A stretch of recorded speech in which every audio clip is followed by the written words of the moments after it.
Coming up, Shohei Ohtani shows out, and the Cardinals' hot streak continues thanks to a whole lot of runs. This is Locked On Game to Game MLB. Every game, every team, every angle. Locked On Game to Game, your team every day.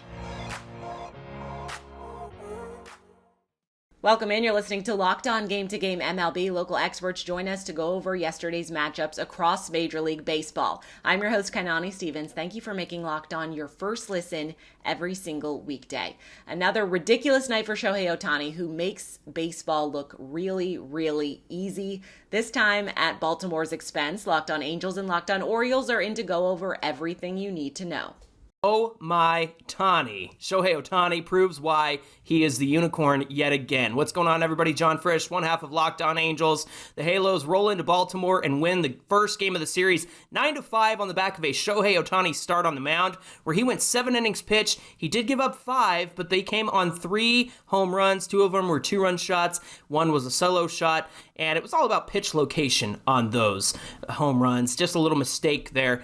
But here's the thing. He earned it all back by going 4 for 5 with a 3-run home run and just shy of the cycle. Missed out on that double. Man, almost became the first starting pitcher in MLB to hit for the cycle.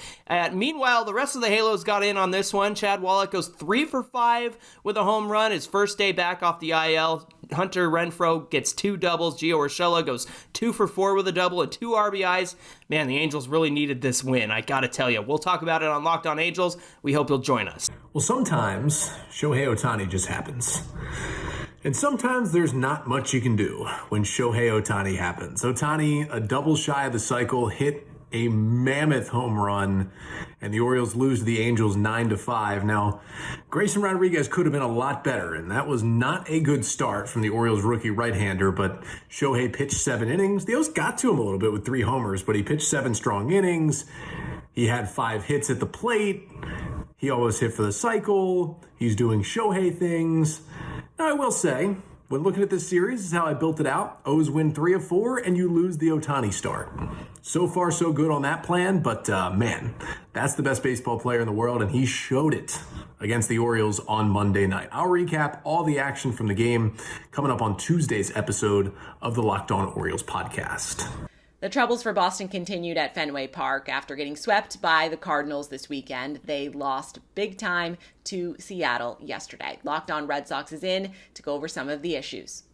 Do the Red Sox consider moving Tanner Houck to the bullpen after he struggled to get through the Seattle lineup the third time around? Seems to be one of the questions coming from Monday's loss. What's going on, everyone? It's Lauren from Locked On Red Sox, and Boston's losing streak continued when they dropped the series opener to the Mariners at Fenway Park. Tanner Houck did look good through 4 innings. However, as we've seen so many times before, he did struggle later on through the lineup. Maybe he'd be better utilized out of the bullpen or a long reliever role. Alex Cora has some decisions to make, but the offense also did him no favors. It was cold the entire game. They had a bases loaded opportunity and could not capitalize on that. John Schreiber also left the game with an injury. Just overall not a good night for Boston, but I will break everything down for you, the good, the bad, the ugly, on our next episode of Locked On Red Sox. As mentioned, the Cardinals are hot right now on another level. They put up double digits on the Brewers on Monday. Locked On Cardinals has a lot of good things to say after the blowout win. A struggling Jack Flaherty back on the hill. Wilson Contreras back behind the plate. In first place, Milwaukee coming to St. Louis. Set up for a disaster, right? Wrong. Hey, it's JD from Locked On Cardinals. And Monday night, Jack Flaherty, the St. Louis Cardinals offense, appeared to take a month of frustrations out on the Brewers, blasting them 18-1 at Busch Stadium.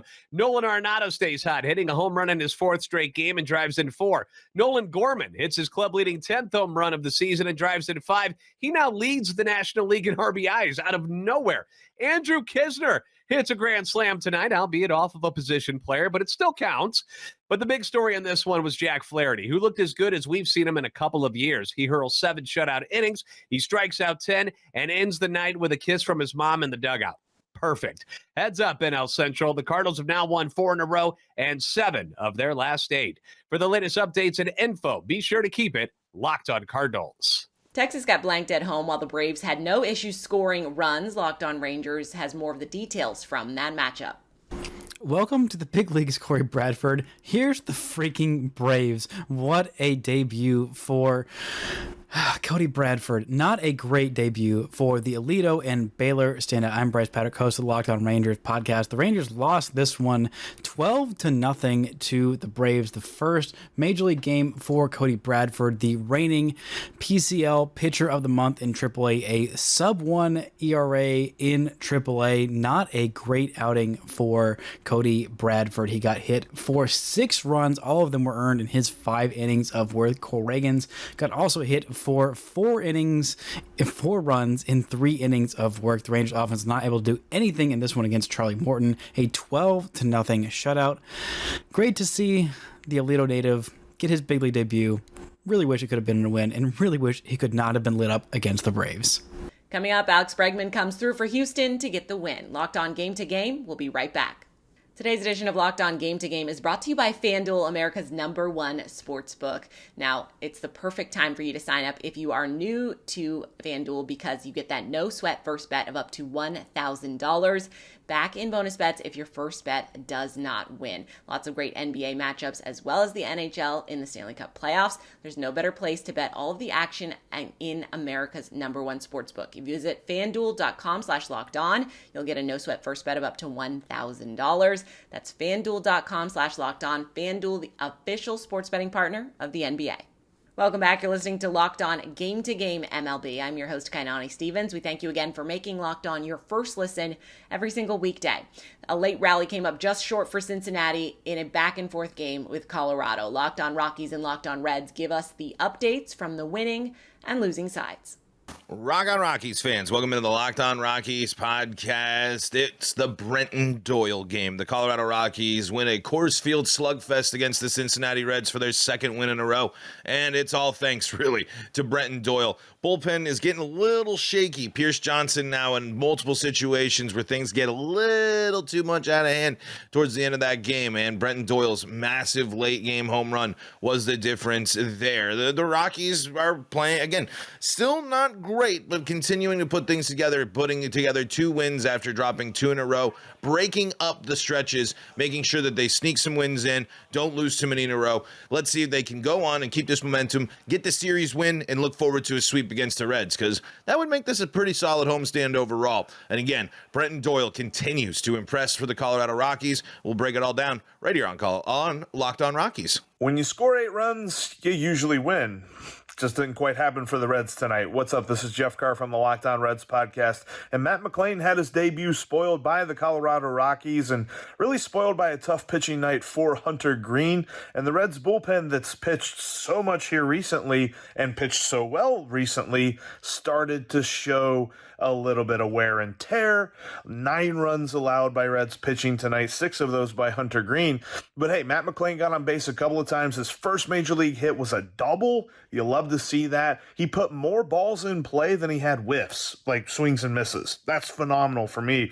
And I love to see, I can't wait to see how this guy grows.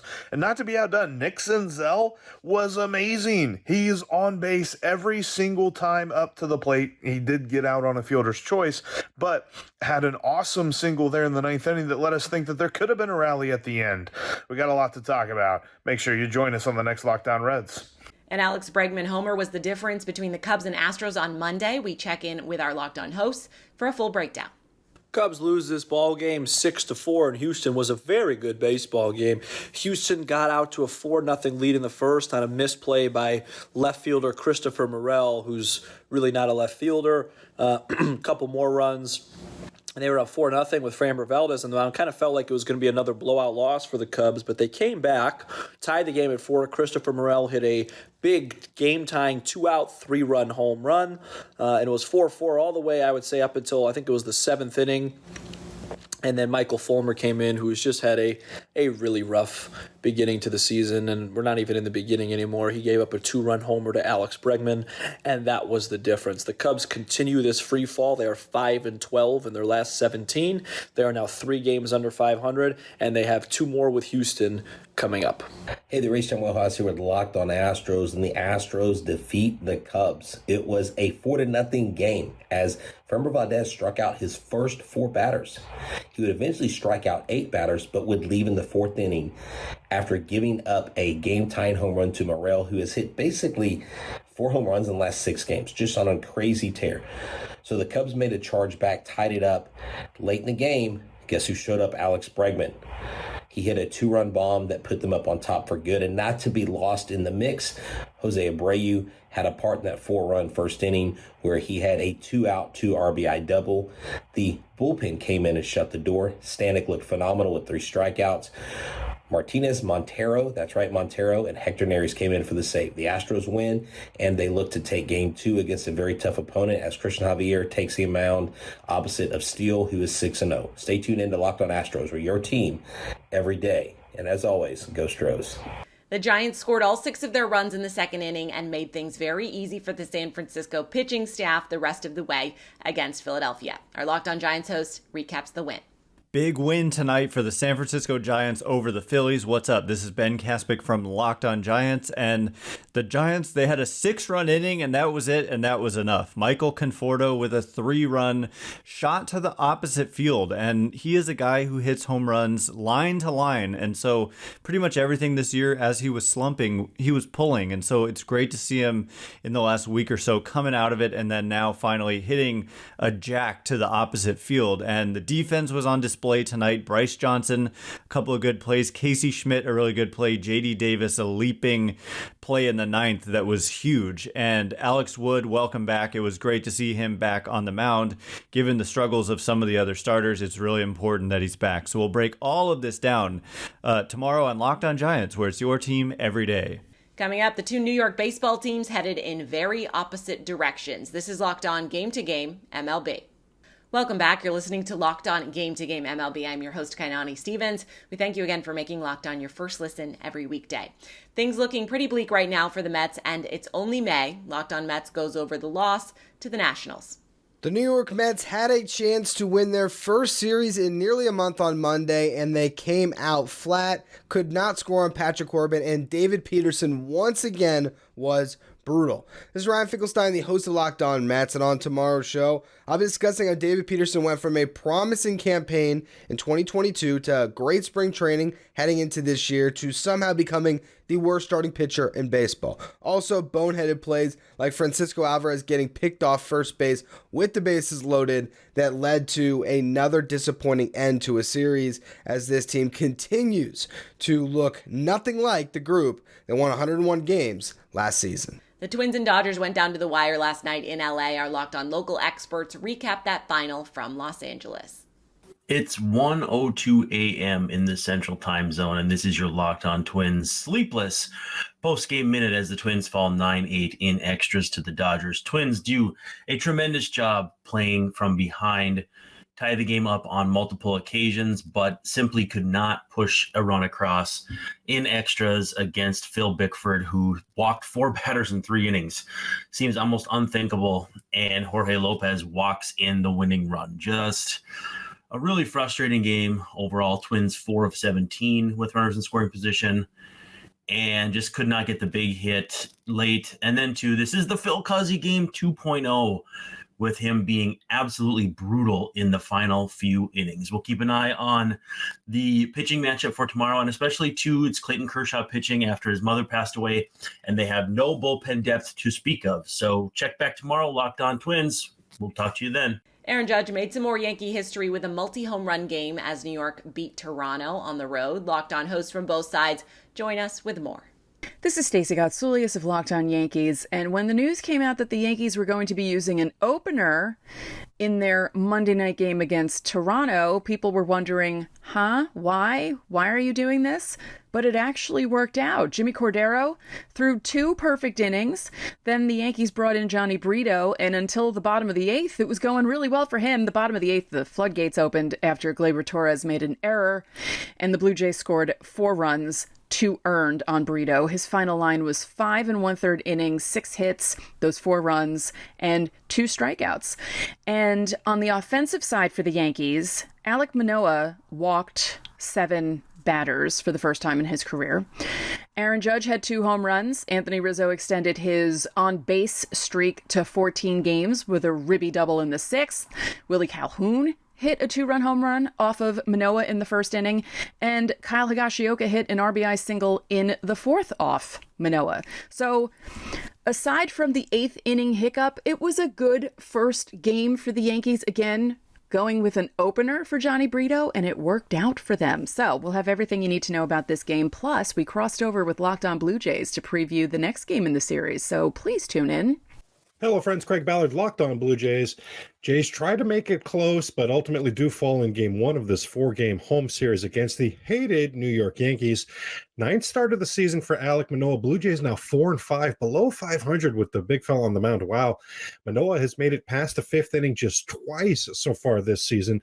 On the season, 35 strikeouts, 32 walks. So what is happening with Alek Manoah? He gave up his 7th and 8th home run of the season today. His Rogers Center ERA this season right now is at 8.50. Holy moly. He was booed. He was booed at the Rogers Center tonight. Wow. Locked On Blue Jays been asking for a while. Why is it Kurt catching Manoah every time? Jansen has done well with Manoah in the past, and Jansen has called numerous shutouts for the Blue Jays this season. John Schneider, dormez-vous. Offensively, Matt Chapman did double and score, so hopefully that's going to get him going as his May has been nowhere close to his April. Game 2 tomorrow. Make sure you join me. I'll get you set for that game. The Diamondbacks scored early, and Merrill Kelly took things over the rest of the way on the mound for Arizona in Oakland after beating the A's. Our Locked On Diamondbacks host has more after the win. D-backs take care of business in Game 1 against the Oakland A's with a 5-2 victory. Miller Thomas of Locked On Diamondbacks here. The Oakland A's aren't the best team in Major League Baseball with a 9-something record, and the D-backs made sure to capitalize because they went in there and it looked like they weren't even trying because Merrill Kelly just dominated over 7 innings. I don't even think he broke a sweat. Maybe when he was yelling at the umpire when he was leaving the game, but outside of that, 7 innings, 1 earned run. He was locked in. Gurriel stayed hot after his walk-off on Sunday. Home run in Game 1 against Oakland. Geraldo Perdomo, who's been one of the hottest players for the D-backs all season. 2-run dinger in the 2nd inning. Great D-backs win. Andrew Chafin closed it out, and I'm looking for a D-back sweep in this series. That's going to do it for this edition of Locked On Game to Game MLB. We thank you for making Locked On your first listen every weekday. Make sure you're subscribed to Locked On MLB and your favorite team's Locked On podcast on YouTube and wherever else you get your podcasts from. I'm Kainani Stevens. This has been Locked On Game to Game.